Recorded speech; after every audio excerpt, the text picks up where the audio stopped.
What is going on, everybody? Welcome back to the Dirty Bird Fly Through, and here to talk about another Falcons victory. A second straight Falcons victory in as many weeks. A little winning streak going.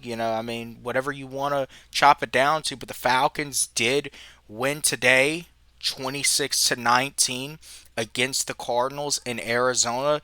The Falcons' first win in Arizona in 24 years and their first win in State Farm Stadium. So, definitely a hurdle that the Falcons were able to get over today, even in a lost season. The Falcons, still accomplishing some things that, if anyone cares about them, then, good for you. But I'm going to be completely honest also about this game. This just kind of felt like most of the way through just one of those games that happens where there wasn't really anything too special about it. You could honestly tell that the team's records pretty much matched based on the way that they were performing. Wasn't really anything too special, but the Falcons did come out. They did end up getting the victory. But I'm going to be completely honest, it wasn't, I think, as impressive if you actually want to see true progress from this team. Granted, you didn't have 19 penalties this week, so I guess that's a step in the right direction. But the Falcons did lose the turnover battle. They did struggle a lot in the passing game. Granted, this wasn't really a game that the passing game should have been a primary focus, but really outside of Kyle Pitts, your passing game could not get going. Granted, this was just Drake London's first game back, but even still, you would have liked to have seen the passing game a little bit more there. Obviously, Bijan Robinson had a spectacular game in his homecoming, and he put the Falcons on his back and won the Falcons this game, you could honestly say. A lot of the offensive production came from him and Kyle Pitts. It really felt like that Kirk Cousins, he was, a solid game manager. It was really shaky early on. Kirk Cousins with the interception, obviously, and it really felt like that the connection wasn't there. And it really felt like when the Falcons got down 10 nothing that this could get ugly, like we have seen a lot of games this year do. We saw it happen against the Panthers. We saw it happen against the Dolphins. Saw it happen against Seattle a couple weeks ago. It really felt like that this game could have gotten ugly with the Falcons going down 10 nothing on the road early, but they did end up fighting back and they were able to claw their way to a victory. And you got to give credit, I think, to the team for obviously not giving up and not giving in to go all the way across the country and still in a season that you're eliminated from the playoffs. There's 3 games left. It is very easy to give up, but you do got to give the Falcons credit that they didn't give up. And in spots where we have seen even earlier this year, the Falcons end up losing this game, even when it was 26 to 19 and the Cardinals got the ball back when the Falcons weren't able to convert that 4th and 1. There are plenty of spots that, prior games this season that the Falcons would let the opposing team go down, score a touchdown, and find a way to lose the game. It didn't happen today. The Falcons, they found their way into a victory. I, kind of hate putting it that way, but they ended up finding their way into a victory. The defense played very solid once again after starting off trailing 10 nothing. They essentially held Arizona in check the entire second half. Only 3 points that whole second half. We still saw the pass rush be somewhat effective today, and you have to give credit to the Falcons for being able to shut down Trey McBride, who is the best tight end in the NFL. So kudos to Jeff Ulbrich for that. Divine Diablo was over him at times.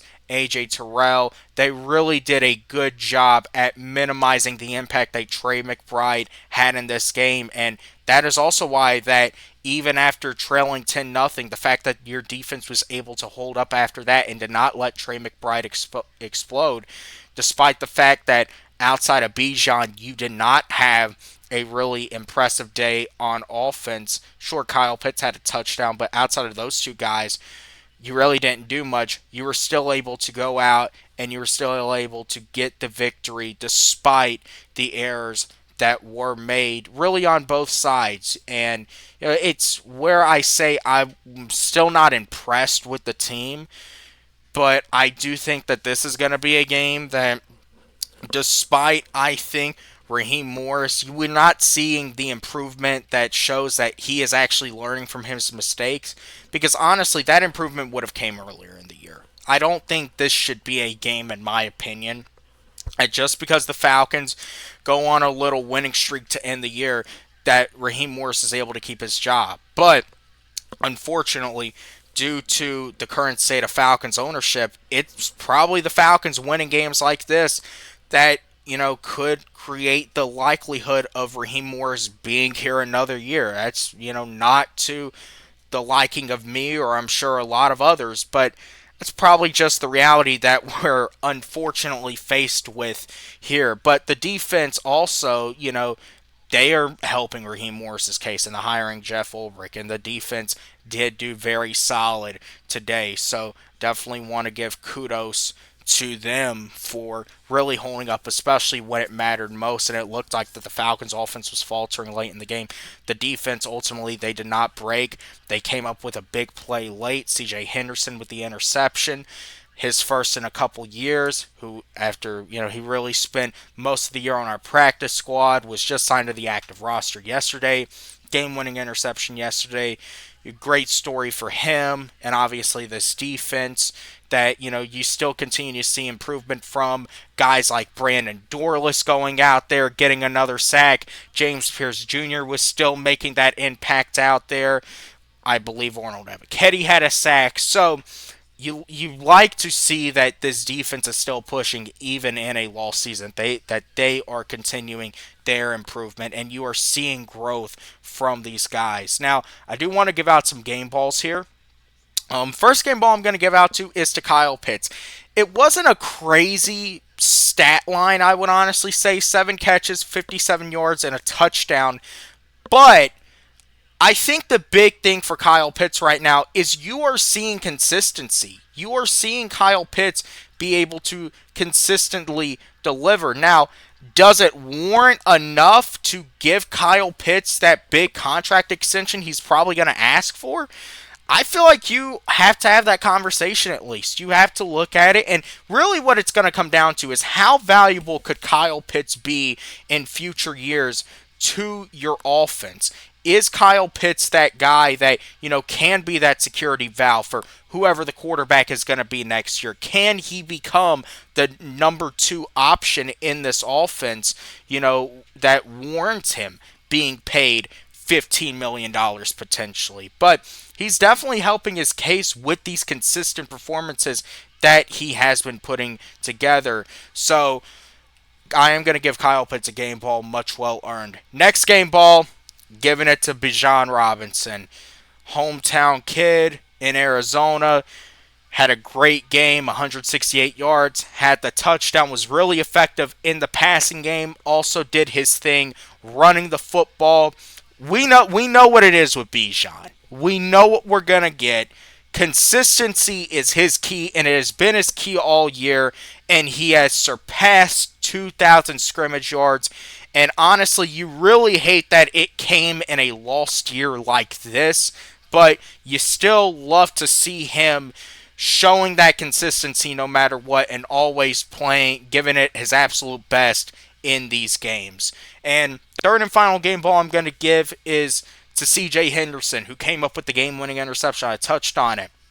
His story, he was just signed to the active roster yesterday, and being able to clutch up and make that big of a play in the game when Arizona was attempting to march downfield and tie the game up definitely is clutch. You need to see more of that. Guys that are going to step up and make plays, and that is what these final few games are all about. This was the Falcons' final road game on the year. The Falcons finished 2025 with a 4-5 record on the road, so really a mixed bag, as their final 2 games are at home in the Benz. Next Monday night, obviously, versus the Rams, and then the final week of the year versus the Saints at home. So These next two games, obviously, there are still things to look forward to in them, but it's still definitely a story. Will Raheem Morris keep his job? And whatever you want to say about Raheem Morris, I've expressed my displeasure with him. But these wins, they are helping his case towards potentially getting a third year here as head coach. I can't say I'm a fan of it, but unfortunately, with how Falcons ownership and Arthur Blank operates, it's looking like that's the likelihood at this point. And that's what I think makes these meaningless games at the end of the year so frustrating, because you want to be able to celebrate these wins, but then you look back on to next season, you're going to look back on a game like this and you really wonder, did that actually help us? Are you actually building momentum towards next season? Because sure, being able to finish out games, that's is a good sign. It's a step in the right direction. But there's still things that have to be worked on. It wasn't necessarily an impressive game. It felt like that, if you're probably facing about any other team, you probably lose that game today with that type of effort. But against a lesser opponent in the Cardinals, you were able to pull out the win on the road in a place that you haven't won in a very long time. So you'd still want to give kudos out for that. With that being said, I appreciate everyone for watching. Remember to like, comment, subscribe, share out, and I will see you all in the next video.